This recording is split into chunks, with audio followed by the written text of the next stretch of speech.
how do you encourage me now to eventually contest for one of these things if I'm not interested? I just want to feed my family, that's all. Thanks everyone.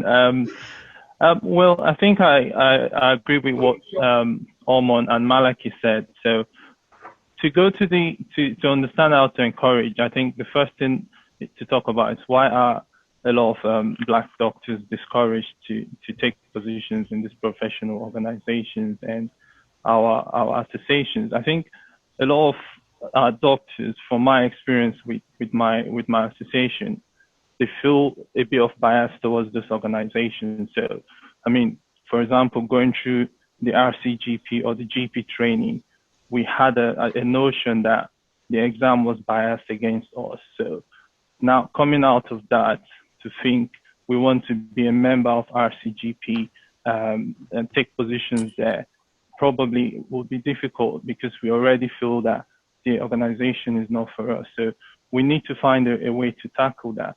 The other thing is, like they've all said, I mean, personal career goals for doctors sort of have a key role to play in who would participate in associations. So yes, you can do stuff through when you're a locum, you can hold positions.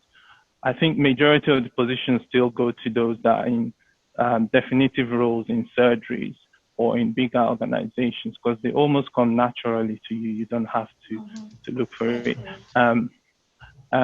Also, there's sort of little information about how these organizations work to the lay doctor or to the ordinary doctor out there.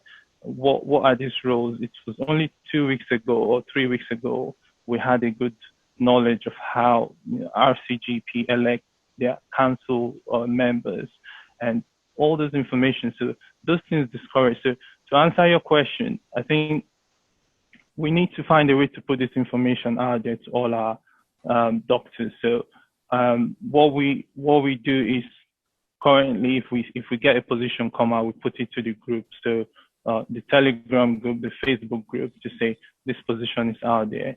We know you members can do that. So I think we can do that in a much more coordinated way. So I mean, all the key organizations, NDUK has a huge following on Facebook. So we can all sort of put that on all our platforms. Another thing we can do is, I think I suggested this in one of our meetings, the key organizations should have like an inclusion lead also, or something of that nature where, I mean, even in all the associations, when rules come out, I can tell from the group of people in my association, those that can, volunteer for certain roles, and I can sort of give them a nudge to say, can you consider this?